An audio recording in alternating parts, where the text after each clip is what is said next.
We're so glad you're here. We believe in bringing in experts to inspire and to educate women so that they can live empowered, fulfilled, and successful lives. When women support women, we change the world. Here we go. You're going to love this program. I am so excited about this conversation today. I've been looking forward to it all week. Tell us a little bit about our guest. Yes, I can't wait. So our guest likes to be future facing. She believes really that there's no time like the present to focus on the future of our planet and of generations to come, which is why she has pivoted after spending 25 years in digital publishing, marketing, and strategy, and has become the co-founder and executive director of the One Earth Collective. Our guest is Ana Garcia-Doyle. Welcome, Ana. Hi, it's great to be here. I'm looking so forward to our conversation. Yeah, as are we. So there's a few more key things I need to share before we get started in our conversation. Ana is also the producer of the One Earth Film Festival, which I had the privilege of attending this year, which just concluded its 11th season. Beyond the festival, they also offer really year-round programs for youth, and she is a speaker, trainer, and builder of more resilient and engaged communities. It's such a dynamic force. And I was so inspired by the film I went to last weekend, by the way, that I have been much more aware of minimizing my carbon footprint all week long. And I'll tell you more about that a little later. But Ana is a founder. She's a founding member of the Oak Park District 97 PTO Green Teams. And she's a TEDx speaker. In 2017, her program was on ecology and equity, what's possible, which is an exceptional TEDx talk and was extremely future-facing, just as she likes to be. She really walks the talk at home in our local community. She and her husband, Jim, are LEED Gold certified homeowners, and she is also the proud mama of 3 sharp, sweet, young greenies. I don't know where I want to jump in here. There's so much to talk to you about. I know we shared that we're really focused on having these conversations with women who are designing and living this brilliant life. And that really, to me, embodies how you live your life and what I see and others see, I know. So tell us a little bit about that path to get there. Absolutely. But first, I just want to thank you again for having me here today to be with you and all of your listeners. This question about the path.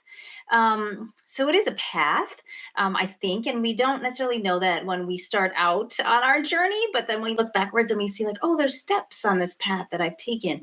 And so I think maybe to start with a couple of things I would say about, for me, kind of what is the start of the path is kind of this idea of focusing on my purpose. Why am I here? We're all here for a reason. I'm teaching my kids also to figure out why they're here, uniquely what they're bringing that I can't bring, to our world. And so I think once we know what that purpose is, or we have an inkling and we're exploring that, I think the idea is to make decisions, to take steps, to make brushstrokes, if you will, if you're thinking about creating a beautiful painting or something, or some kind of work of art, but that each one of those brushstrokes, right, in the end will become something. And if that thing can be guided by your understanding of why you're here, to me, that's the path to designing your brilliant life.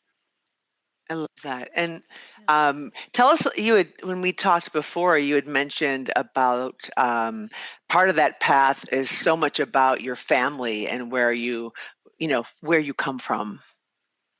Yeah, absolutely. So I am the eldest, really the second eldest, but the oldest girl who was born on American soil. My family is from the Philippines. My parents came to this country. They settled first in Queens, New York. They were among the first folks who came on either side of the family. And that's where I was born. My older cousin was also born there. He's no longer with us. And so in some ways, I feel like even more that I'm, kind of soldiering a little bit for both of us, as sort of the bridge from the old country in the Philippines to here. We're American and we were all born here. So that family is a large family, a close family.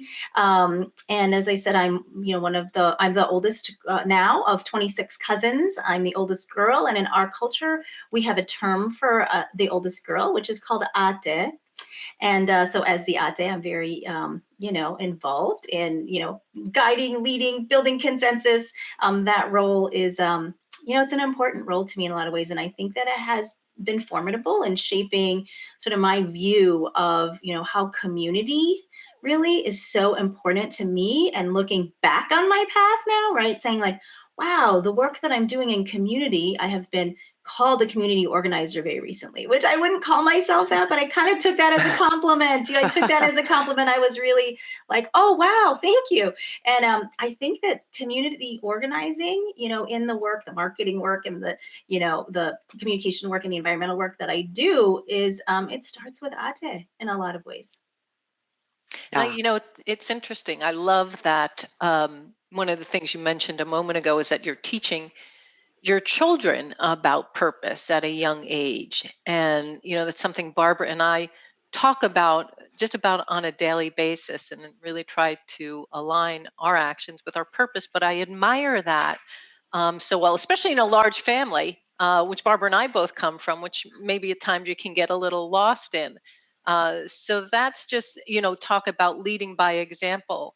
So tell me a little bit, Anna, about what inspires you to be, um, more of who you are, and how you can serve others. So, yeah, can I just circle back to, by the way, Nancy, Yeah, on your thing about purpose? It's just yeah. so important to me. And I've done so much work in this vein for the last few years that I wanted to bring in a couple of quotes. And the first about purpose, and then certainly I'd love to talk about your next question. But I wanted just to make sure I press on these, which is a Mark Twain quote. The first one is kind of the two most important days in your life are the day that you're born and the day you find out why. And that's something that, I tell my kids all the time. And then the other quote that really captivates me, has for the last couple of years, is by Howard Thurman, who says, in every person there is an inward sea. And in that sea, there is an island, and there is an altar. Standing guard before that altar is an angel with a flaming sword, and nothing can get by that angel to be placed upon that altar unless it has the mark of your inner authority, right? So this idea that like when we're on purpose, right, that our inner authority is activated, and so we can discern like which Mhm. brushstrokes will lead to the painting we vision, and which brushstrokes are extraneous. They're still important to the world, but they don't have my name on them. They're not my brushstrokes. Maybe someone else Right, should do them, right. but kind of that focus. So I think yeah, I just wanted to kind of circle back on that notion of purpose, because it's so Totally. central, I Yeah. think, to all of us as we proceed to Absolutely. get on a path.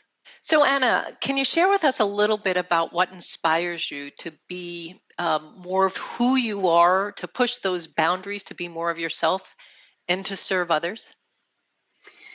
Yeah, that's such a good question, and such a big question. So I guess maybe I'll just start by kind of sharing like, so what am I pushing the boundaries on, and who am I, and so then how do I decide like to be that I can be more of who I am, right? And so I've done things like, as I mentioned earlier, I've been working on my purpose for about 6 years in a more focused way, and I've done these like Brene Brown inventories, right? Of like, what are your values, Values. I have it right here. Yeah. values, right? And so it's like once we know like our purpose and our values, and it's like, oh, that's who I am. Oh, that's why I'm here. Oh, that now I can push those boundaries, and I can be more of who I now know I am, and what I know I'm here to do. And so for me, when I take these tests, I'm responsibility, community, and justice are things Mhm. that like repeatedly come up. And some of that, as I mentioned earlier, comes from ate, I think, that ethic, responsibility, certainly, community from my big Filipino family, certainly. Um, so yeah, so those are, I think, helping me understand what are Yeah. those bounds of like, my identity. And then the next thought is like your question, how do I push those? Well, and I asked that question because I think about when we were speaking earlier this week, two of the things that really resonated with me is that, you don't fight the old, but you create the new, but you also are intentional about shining light into things that are broken or into brokenness. And that takes courage, which, Sure so does. yeah, where does that inner fire in your belly come from, and that courage? Yeah, I don't know. I don't know if it always feels like courage, to be honest, but I would say that, again, I just have to invoke, wise elders, right? Wise folks. Angela Davis said, you have to act as if it were possible to radically transform the world. And Mm, I I really, love that. really, really believe mm. that. Like, I feel like my work is not, hospicing the old. I think that it should be done elegantly if possible, kindly, compassionately if possible. But I believe that my work is in midwifing the new, as you referred to, Nancy. And I think that this quote, and another by Arundhati Roy, the writer, just this idea, another world is not only possible, she is on her way. On a Yeah. quiet day, I can hear her breathing. And I believe that too. And so my whole approach, I think, is to just live as if. Like, what is that picture that I have in my mind of like why I'm here and what I feel that I can contribute? And to just look at that and not look at like, well, what was the messed up picture or what is the old picture or what, but to say, we're going to live as if this painting is finished. We are going to take every decision, every brushstroke to be additive, to be cumulative towards what we vision. And we're going to live now as if that future is here, because I think that's how we build it. Yeah. And Barbara, would you agree that that's just as much a mindset as a lifestyle, Oh, Anna? Right? Absolutely. I mean, I think it's like we embed these things in our daily living. We don't say, oh, well, this is for another time or this is Exactly. something for the future. We live as if now. Now. And then, then we are living because we've actualized it. We're living not in as if anymore. We're living in a reality we've helped sort of create. I think that's energetically true, but also substantively, concretely true as well. When we live as if we're putting out the energy that urges the new world to come forth, right? But also we're building it step by step with every decision we make in our daily living. I'm getting yeah, goosebumps. I know. So 5 years ago, you're a TEDx speaker talking about ecology and equity, what's possible. When I was in that audience, I was blown away. 5 years later, this is what everyone's talking about. I mean, no one thought about that convergence before. And I think the environmental and and equity, diversity, equity, inclusion, and belonging, you know, there's such an overlap. And finally, mainstream organizations are realizing why that benefits them selfishly, and then but why it benefits the world, and that it's partly their responsibility. Have you seen, I'd love to know what happened after that for you, and if you feel like you've seen real some transformation happening, and this time maybe it's real versus, oh, just another wave of everyone getting excited and then it dies down again. Hmm. No, I think it's happening by necessity.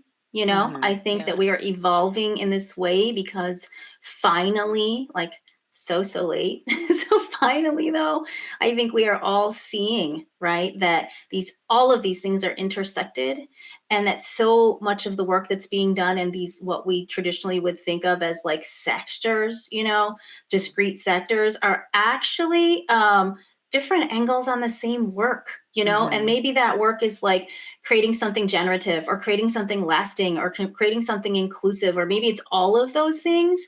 But as we work on environmental issues, we're not talking about light bulbs, we're talking about justice, and as we look at our workplaces now, we're not necessarily talking about, you know, uh, the employee policy manual. We're talking about belonging, and so I think that we've come at this out of necessity. We've evolved here because we need to, and I do think that it benefits us. I said this in my talk. When those of us working on racial justice see that, and those of us working on environment see that we're working on the same things, we create bigger movements. We create bigger movements because we know that we're all working towards something more generative, less extractive, And we're working against disposability, frankly, in all of its forms. That you're also focused on the world that our kids are going to live in. And we are leaving or creating a world that will be better for our children, healthier, more equitable, and so on. Can you talk a little bit about that?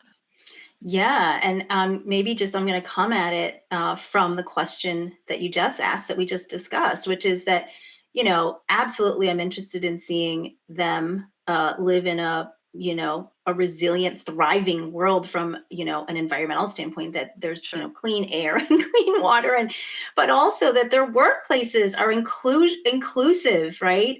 Um, and so I think all of it is kind of all wrapped in together, as we said earlier. But yeah, I think the world that they're going to live in, I mean, I think it kind of points to this question of like some of the biggest challenges, like in the work that I do, which is kind of, I think, the hardest part, is holding kind of the both and of this work. The hope. We don't do this work if we don't have hope that it can change and that it can become that picture we need it to be, right? But at the same time, there's the heartbreak, and I have to name that. There Yeah. is despair, and we can't have that be a despair that shuts us down, because that's exactly the opposite of what we need to be doing. We need forward motion, not shut down. But I feel like, when I think about them and their future, I have heartbreak around like what are we facing now, and how is that going to increase in terms of like difficulty for all of us on some level or another. But then I also look at them, like I look them in the face, and I see their faces, and I think like, who is leading this movement? And it's them and their peers. They're calling it out. They're in the streets. They're leaving school on Fridays. I mean, they are not going to stand. They're not part of the old culture. And thankfully for all of us, they are building the new. So hope and heartbreak is just all I can think of when you ask me about my children's future. Wow. So, it's interesting because, we wanted to talk about how you help others step into their power and have more courage. And in what you just said, I feel like, you have this, you're doing a lot of work with children and the next generation in your One Earth Collective. And is that part of the reason why is you want to get them and mobilize them as early adopters so that this doesn't feel scary and extra Yeah. hard and you need lots of courage? It's just what you do. Is that part of the secret behind that whole idea of bringing them in early on? Yeah, I mean, in the green team work that we used to do, we talked a lot about language, because I think when you're working with young people, we didn't talk about saving the earth. It was like, save it from what? And when you're talking to second graders, like that's not like kind of the angle of where we want to approach the conversation. But I would say, aside from that, so we'd say celebrate the earth, or rejuvenate the earth, or make the earth more, healthy, these kinds of things, right? And but I think other than young children, I mean, the rest of them, they get it after a certain age. They get it. Gen Z is on it. They know it. I'm not saying they're all devoted to it in every way. They can be, but so many of them, this is like baked in. It isn't like, oh, this is an extracurricular. Oh, I belong to the Right. Green Club. This is this is part of like who I am and how I'm Mm-hmm. going to live in the future. This is every decision I make about my future is, this is a thing, it's just like kind of maybe always kind of standing behind them, even if they, have, and they certainly haven't chosen it. So yeah, I think that it's already theirs. I'm not bringing them in to anything. I'm not making it theirs. It is theirs. They're already there. In so many ways, past generations have put them there and made it theirs, right? They have to contend with it. And so yeah, I think that's why we work with youth, is because in so many ways they already know. And so many ways we have access to things, money, platforms, whatever it is, that we can be pushing from behind. But certainly we are at this point, I think, not really leading. I think that they are. I think they're teaching us how to lead. Watching them is a gift, and bringing to the table what we can bring to make their fight easier, to amplify what they're already doing and saying, is where we're needed. Pushing from behind is like, I think, something I think a lot about. Mm-hmm. Nice. Well, it sounds like from what you shared before, having this wonderful matriarchal family that you came from, that's part of you know what you know from how you grew up. Yeah, I mean, yes, to that point, Barbara. Yeah, I was raised by a lot of women. I grew up with sisters. We were called the Tres Marias. You know, there were three of us, and then much later, my brother came along. He and I never lived in the same house. He is beloved also by me. We are close, but you know, we have a very big age gap. And I grew up with, you know, in this house of three girls with my mom, and my father certainly was an important part. We're all very close. But I do, you know, to your point, I think the Filipino culture is very matriarchal. There's a lot of feminine energy and wisdom. It is the women who I think drive a lot of what's happening, and do a lot of the nurturing and the taking care and the agenda setting, frankly. So Hmm. Right. I think you know, in a way, it's a little. I don't want to say I'm not a feminist. We did talk about this earlier. I support women. I'm raising young women, you know, but again, I think it's like youth and climate change. You know, they're not like, oh, it's an extracurricular that I have. It's some set of meetings I go to. You know, feminism for me is like I take it for granted, and I don't want to, you know, look at other women and say, well, you should take it for granted too, because I know there are some really hard fights, and there's still we're talking 83 cents or 63 cents or Right. 58 cents on the male dollar, depending on whether you're a white woman, a black woman, or a Latinx woman, or other. And so the I'm not, you know, this is not a gaslighting of, you know, these realities, right?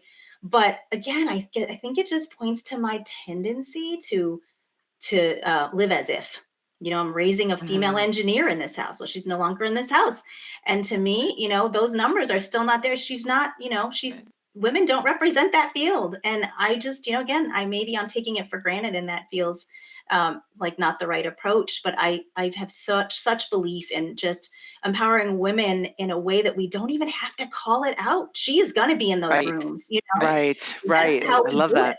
You know, that's how we do it. We don't need to think about making space. The space already has us in it. That's how I'm raising my girls. Right. You don't need to apologize or ask for it, or it's just, Just is. yeah. Just Yeah. is. Just is. So I'm gonna switch gears for a moment, and you know, the words that kind of are floating around in my head right now are transformational change and impact. And you know, you've got your hands in so much in the community and in life and in the world and in your family. So how do you exhale at the end of the day? Like, can you exhale at the end of the day? And what brings you personal joy? It's a great question. And it's like, it's juicy. Like, I'm like, oh, even just being asked this is regenerating. I feel like when we're all doing so much, right? But I guess I have a little list of things that bring me joy, things I do, some of them every day. But I guess the first thing that I do want to say before I share my little list here is it brings me joy to be at this place in my life. I'm in my early 50s. I have finally learned how to put down the badge. You know, the badge of like, I don't sleep. I don't stop to use the restroom. I eat at my laptop every meal. You know, I think this is a badge that was thrust on us Totally. by our dominant culture. I think we're all working to change that dominant culture. I think our millennials and Gen Zs have it right that there are other priorities in our lives. We can be successful, and looks like so many things. And I think joy is at the center of it. I know so many young people who are like, well, if I take a job that doesn't allow me to travel, there goes my joy, you know, and I could crush this job. And it isn't that I'm not about responsibility or lending my skills and talents to something, but if it's going to prohibit me from having joy in all parts of Mm. my life, my working life, my personal life, my relationships, I don't want it. I want nothing to do with it, you know? And I think that these bold choices by our younger folks have given all of us permission to put down the badge and stop saying, oh, I already worked 30 hours, you know, today. Yeah. Or, Right? oh, I'll get to the joy in 10 years. I've really got to buckle down now, right? I mean, that's crazy, but that's exactly the mindset I grew up in. It's Or the true. badge of busyness. And busyness is Yes. it just Yeah. Yes, the Yeah. glorification of busy. Like, what is it's a thief of joy, and we're not getting any accolades. Nobody is. There are no medals for that. You're just tired at the end of the day, and you miss your relationships. So I think that's the macro for me in terms of what brings me joy. The macro piece of like, I'm still working on it. I think we're all, maybe those of us who've like finally realized this, are all still working on it. It's probably a lifetime of detox from this, right? But I think that's, that mindset shift and now kind of behavior shifting, really trying to work on that, is kind of laying the groundwork for more joy. But that said, I am doing certain things that really do bring me joy, and I'm not apologizing for it. I'm not like, oh, I'll do this in secret in the cover of night so people think that Right. I work 30 hours a day. So I love cooking. We grow a lot of our food when it's gardening season. I love good food. And then I can't not say family with this, because food and family are so tied up for me in my culture and in my family in particular. So cooking, and sometimes when I have a long, busy day, I'll be cooking and my husband will be like, "You have been so crazed. Let me do that." And I will say, "Oh no, this is how I get my joy." He's like, "Why don't you sit down?" I'm like, "Oh no, I have got to make this stew right now because this is helping me." So that's kind of a joyful thing for me. Also, I do yoga. I'm a long, long time yoga practitioner. I'm no expert. I don't teach, nothing like that, but I need it in my life. I know that after probably about 20 years of doing yoga on a very regular basis. I'm getting better at meditation. I've added that to my kit. Like right before the pandemic. And I'm a runner. I don't run far and I don't run fast, but running allows me to get my early morning podcasts on. I like to start with a run or some yoga each morning, one or the other. It just really helps me get out of my head in some ways into my body, but then also it sometimes helps me get out of my body. Like I don't even realize I'm running, like I'm listening to my podcasts. And so, that storytelling, work for me and my, with my podcasts has just been, it helps me start my day right, but also my work brings me joy. I love what I do. I love where I am in my life. I feel very fortunate. I feel blessed to have figured out why I'm here and then to double down on it. That's great. Yeah, boy. I know. I was thinking, what brings Anna joy? Well, probably knowing that she's converted more people into composting and to reducing their carbon footprint. Truly, I know that knowing that you've inspired action, because that's something that Nancy and I are always really aware of, and that's part of what we believe is essential for our Women's Forum. All of our programming is, it's not just about inspiring people. You have got to help them take the action, because that's the purpose. That's helping us fulfill our purpose, is that we can be a catalyst to help enrich others. And it's all about the action as well as the inspiration, right? Absolutely. Yeah. You can stare at a blank canvas all day and be inspired to about what that thing will eventually look like. Right. But just like picking up that paintbrush is like, I know I'm killing this metaphor here, but this analogy, but honestly, it keeps coming back to me. Like, you're right, Barbara. Like we'll just be staring at that blank canvas forever and feeling internally inspired. And those brushstrokes will never add up. I mean, if we don't even pick up the brush. So action is definitely, it's where it's at. Little actions, they build a life, Baby right? steps. Yeah. Yeah. Yeah. I'm really interested because you are so intentional and purposeful in the work that you do and the choices that you make. And I'm curious how that translates into your financial life. How have you been intentional to build financial resources during your life? So that you can support yourself, your family, but also that you can find ways of using it to support causes that are important to you. Thank you for this question. I think the first question for us is like, and in teaching our kids about money is like, well, what is money for? And what is money not for? This, I think, again, it's like a purpose question, right? Because if we're just thinking about dollars, it's like it's so detached from like my values. Again, it's like all comes back, I think, to purpose and values, right? So if we're just talking about dollars, it's like meaningless. And I think that's what I mean about like if 10 years ago or 20 years ago somebody had said like, oh, your financial life, I'd be like, oh, I don't have a lot of dollars, so I have nothing to say about that. But what is money for? And I think when we talk to our kids about what money is not for, it's not for filling a void in your soul. It's not for, I mean, buying a new pair of shoes when you had some bad news. Okay, I know we all do it, right? So yeah, that's sort of the conversation that we've had with our kids about what money is not for. Not money is not for fulfilling emotional needs or voids or gaps, but it's for your money is for your needs, right, and for your future. But also, money is for upstanding the things that you care about most, right, in your life and in our world. And so they've been experimenting with that. They're 12, 19, and 21. And, they have a little bit of money that they're, investing or they're donating at year end and then on their birthdays. So I think that's a little bit about kind of the sort of ethic that drives our financial life now at this point in our lives.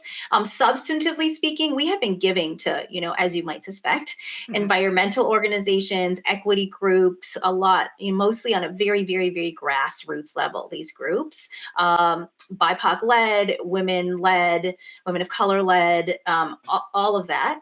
And I'm taking Barbara's advice because we are now in the midst of not just like saying, oh, we're just going to give this money, but to really like set up a donor advised fund, which we had never done before. Right. So I'm learning through the Women's Forum and through you guys. So thank you for that learning. We're right in the middle of that right now, donor advised funds. Yeah. And I have one more thing I wanted to share about relative to financial life, which is that we believe so much, right, over the years in this ethic of equity and inclusion and belonging that we're part of a fund that was set up. I won't get into too much detail, but it's for a program, a leadership program. And most of the folks who had been applying to the leadership program and of course then becoming accepted to the leadership program were by and large white women. And great cohorts coming out. I mean, absolutely great cohorts doing great things. But it was like, wait a minute, something is missing here. There's different kinds of leaders that maybe don't know about this opportunity. And it's like, let's say not anyone's fault, but it's like, how do we set that, as a goal and amplify that so that this cohort can look different in a couple of years, right? And so we did. We created a fund. We went to like our personal network. It's not a massive fund yet, but it's made a difference. And I would say probably 8 or 9 folks over the last 4 to 5 years have gone through the leadership program. The fund is only for folks on the west side of Chicago. And it's made a difference if you look at the cohort now, and it's a lot more inclusive, and there are different voices from all kind of all over the west side, greater west side, Oak Park and the surrounding city communities. So again, I think that's just a little bit of an illustration of kind of how we think of money. That's great. Yeah. And I think about, that truly you're making meaning and again, tying your money with your purpose. I mean, that's just really fantastic. Oh, thanks, Nancy. Yeah, I'm learning a lot from you guys. I am. I can't help myself, but it's so organic.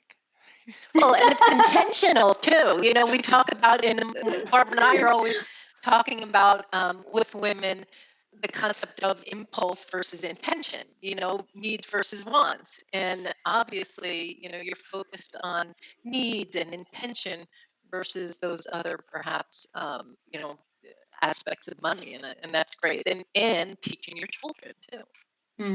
Yeah. Anna, we have a program that we call Money, Power, and Purpose, Aligning Your Finances with Your Future. And it's all about, and it starts with purpose. And every now and then I said to Nancy, do we talk about purpose too much? And after we talk to you, it's like, we need to keep talking about purpose and talk more about it, because it is, because we talk about cultivating a positive money mindset, because you're right.